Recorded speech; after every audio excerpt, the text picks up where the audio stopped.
in healthcare, you get used to the idea pretty quickly that some pain is unavoidable, in part because you're causing it, and you get used to the idea that this is something natural in life.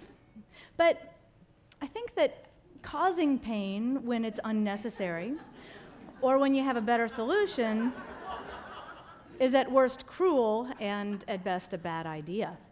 So as an academic emergency medicine physician, I would lecture on iatrogenic nociceptive events, which in translation means doctor-caused pain problems. And I know a lot about pain management. So when my 4-year-old was ready to get his shots, I was the woman to rock them. I had numbing cream on exactly the right amount of time in advance. He was mentally prepared. And then the needle-wielding fiend walked in. She said, "You better sit there and be still or this is really gonna hurt." And it did. And after that, like 63% of our children today, my son developed needle phobia, which is a severe problem that can last a lifetime. So pain to me was no longer academic. I invented a medical device that blocks pain called Buzzy, and ratcheting from emergency physician to entrepreneur has been quite an education. But what almost derailed my idea, what almost kept my idea from becoming inventory and enterprise, wasn't lack of know-how or lack of capital or even lack of a great team.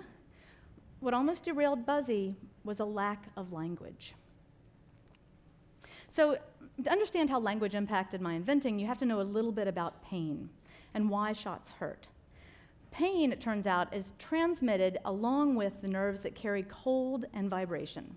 So if you can combine them together in the spine, one single message goes up to the brain. What this means is that if you can give enough cold and vibration, you can overwhelm pain, because it's actually a very tiny little nerve. So what our patented and award-winning technology is a simple combination of a vibrator and an ice pack called Buzzy. And you put it between the brain and the pain, and instantly pain disappears. So in the path of learning the language to try to manufacture this device, I'm not gonna lie, straight up, TurboFlex 4000 personal massager and a bag of frozen peas were instrumental. You too at home can do this. But then, so I wanted to make this a little bit more, less stupid looking at the doctor's office. So I asked my neighbors for cell phones that we could get little tiny motors from. And unfortunately, cell phone motors are a little bit too wimpy to actually work. So I tried to look in manufacturing and electrical catalogs for vibrators, and they're not there. And then I tried writing to an adult toy company and asked, "Which vibrators do you use?" And they didn't write back. And so I was almost going to stop because I didn't know how to source a part to make something wiggle. So I finally, I'm in Atlanta. I went to med school in Atlanta. I know Cheshire Bridge. I went to Atlanta's red light district. Much longer but funny story. And I asked where they had their sale section, and I bought everything that was on sale. And I took them apart, and I found a part number, and if you are looking to make something wiggle, the words you're looking for are cylinder motor. You're welcome. So then I started trying to learn how to build a business, and everyone said, "Oh, startup, well, you must go to China." So I found a manufacturer for Buzzy in China, and then I also found a manufacturer for our neoprene tote bags that carry it to the doctor with ice packs so that it's cold and works when you get there. And the first, as often happens, the first load was great, and then our second shipment was back-ordered, and then it was delayed, and then it was back-ordered some more, and then it was supposed to be on the ship when we got the email.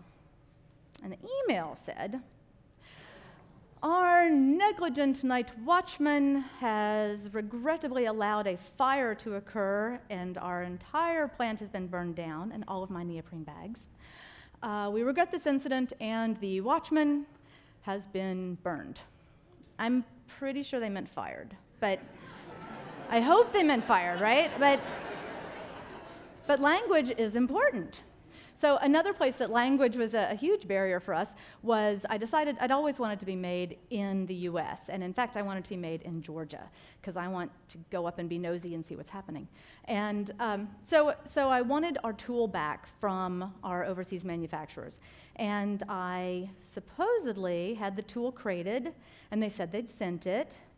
And we waited, and we waited. And like in the back of my mind, I'm smelling the whiff of metaphorical burning neoprene.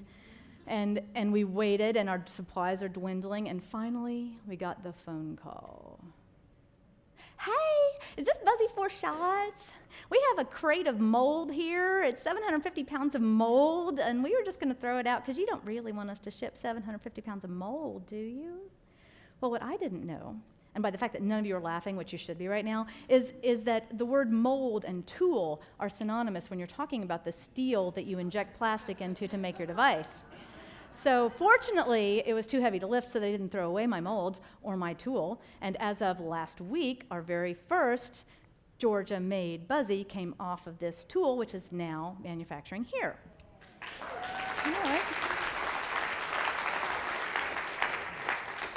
So I'm running out of time, but I got to tell you this one because it's awesome.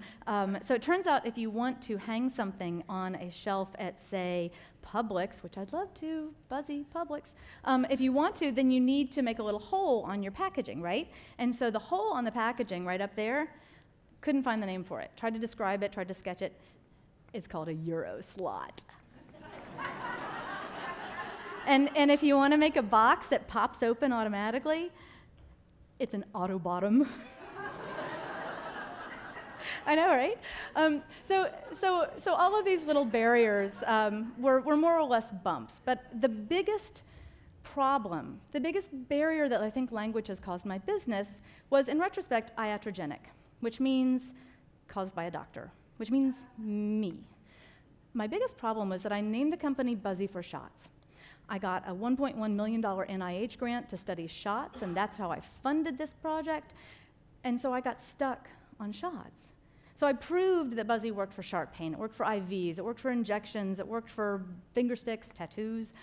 But I forgot that the same nerves that transmit sharp pain for shots also transmit burning. And so for the longest time, I was focused on children and focused on shots and forgot that right now, our biggest market segment is the burning of Lovenox, the burning of injections of arthritis shots. Even eczema and itching are better with Buzzy because itching goes on that same pain nerve, which I never would have known if patients didn't come to me and say, this is how we're using it. So empowered patients are all about why I made Buzzy, so that a parent can go in and say, hold on, needle-wielding fiend, this is how we're doing this, and we're going to use Buzzy. We're going to make it better for ourselves. That empowerment is also expanding me from the language of children, the language of shots, and getting me to think outside the box. An innovation comes when you have a problem. And from the problem, you get an idea. And from the idea, you can either get an improvement or even something that's disruptive and life-changing. But an idea can go nowhere if you don't know the language to move forward. Now, I had a personal problem because of my son Max, so I persevered. But solidifying solutions requires that you take a language from other disciplines and cross-pollinate to build something that's really going to make a difference. I look forward to meeting with the rest of you innovators and inventors, and I'm very, very grateful to Colab for facilitating the kind of cross-pollination that we need to be able to solve problems across disciplines.